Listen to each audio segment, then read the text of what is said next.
নমস্কার দর্শক বন্ধুরা, রাখির রান্নাঘরে আপনাদের স্বাগত। আজকে ইলিশ মাছের একটা রেসিপি নিয়ে চলে এসেছি। বাঙালির অতি পছন্দের, অতি প্রিয় ইলিশ মাছ। আমি অনেক কটা রেসিপি ইলিশ মাছের দিয়েছি, তো আজকে বানাচ্ছি কলা পাতায় ইলিশ পাতুরি। কলা পাতায় ইলিশ পাতুরি বানাতে আমি 3টে ইলিশ মাছের টুকরো নিয়ে নিয়েছি, কাঁচা লঙ্কা নিয়ে নিয়েছি। এখানে আমি বড় চামচে 2 চামচ সাদা কালো সর্ষে, কাঁচা লঙ্কা একটা দিয়ে পিষে নিয়েছি। এখানে জল ঝরানো টক দই নিয়েছি 2 চামচ, 2 বড় চামচ পোস্ত বাটা নিয়েছি। আর লাগছে আমার একটা কলা পাতা আর একটু বাঁধার জন্য সুতো। চলুন কিভাবে বানাই দেখে নিই। প্রথমে ইলিশ মাছটাকে নুন হলুদ সর্ষের তেল দিয়ে একটু ম্যারিনেট করে নেব। এবারে ইলিশ মাছটা ম্যারিনেট করে নেব। প্রথমে একটু স্বাদ মতন লবণ দিয়ে দিলাম, একটু হলুদ ছড়িয়ে দিলাম, একটু সর্ষের তেল দিয়ে নেব, তাহলে মাছের গায়ে নুন হলুদটা সুন্দরভাবে মিশে যায়।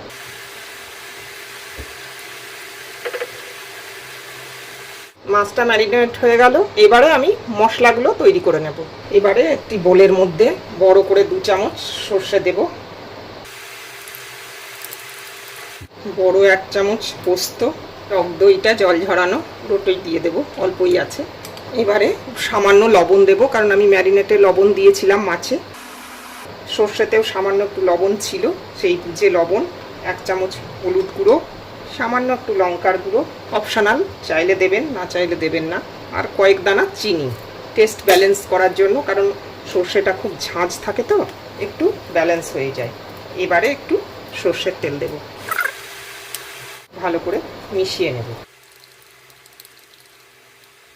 মিশ্রণটা আমার তৈরি হয়ে গেল।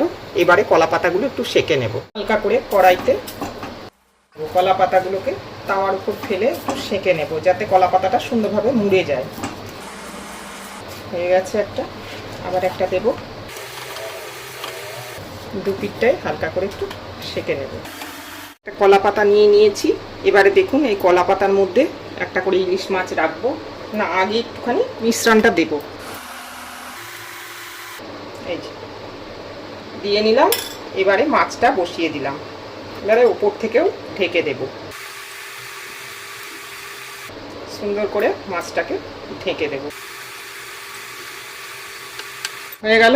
এবারে উপর থেকে একটা কাঁচা লঙ্কা দিয়ে বসিয়ে দিলাম, আর একটু সর্ষের তেল দিয়ে দেব। এবারে মুড়ে নেব পাতাটা। এমনভাবে মুড়তে হবে যাতে পাতাটা ফুলে না যায়। এভাবে আমি মুড়ে নিচ্ছি,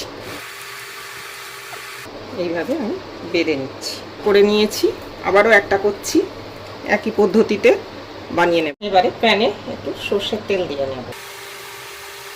আমি এটা প্যানে করছি, আপনারা চাইলে স্টিমেতেও করতে পারেন, বা কেউ যদি মাইক্রোওয়েভ ওভেনে করতে চান সেটাও করতে পারেন। এটা আমি মিডিয়াম টু লো ফ্লেমে 15 মিনিটের জন্য হতে দেব। মাঝে মাঝে একটু ঢাকা দেব আর উল্টে উল্টে দেখে নেব যে হয়েছে কিনা। আপনারা যদি মাইক্রোওয়েভ ওভেনে করেন তাহলে 7 থেকে 8 মিনিটের জন্য হতে দেবেন। আমি তেলটা হিট করে নিয়েছি। এবারে এক এক করে পাতুরিগুলো আমি তেলে বসিয়ে দেব। এবার একটু ঢাকা দিয়ে দিয়ে এবারে ঢাকাটা খুলে দিয়েছি, কিছুক্ষণ হয়ে গেছে। এবার একটু উল্টে দেব। লো ফ্লেমে আরও 10 মিনিট হতে দেব। কলা পাতায় মোড়া ইলিশ পাতুরি আমার তৈরি হয়ে গেছে। 10 থেকে 15 মিনিটটাই হয়ে গেছে। এবারে আমি নামিয়ে গরম ভাতের সাথে পরিবেশন করব। আমার এই রেসিপিটি আপনাদের যদি ভালো লেগে থাকে, চ্যানেলটিকে সাবস্ক্রাইব করার অনুরোধ রইল। বেল আইকনটি টিপে দেবেন, যাতে করে আমি নতুন কোনো রান্নার ভিডিও দিলে নোটিফিকেশান সবার আগে আপনার কাছে পৌঁছে যায়। লাইক, শেয়ার, কমেন্ট করবেন। ভিডিওটি দেখার জন্য ধন্যবাদ। ভালো থাকবেন, সুস্থ থাকবেন। এরমভাবে বানিয়ে খেয়ে দেখবেন কলা পাতায় মোড়া ইলিশ পাতুরি। কলা পাতা খুলে এইভাবে পরিবেশন করুন। দেখুন কি সুন্দরভাবে হয়ে গেছে, প্রচুর গরম। এই যে আর একটা পরিবেশন করে দিই এইভাবে।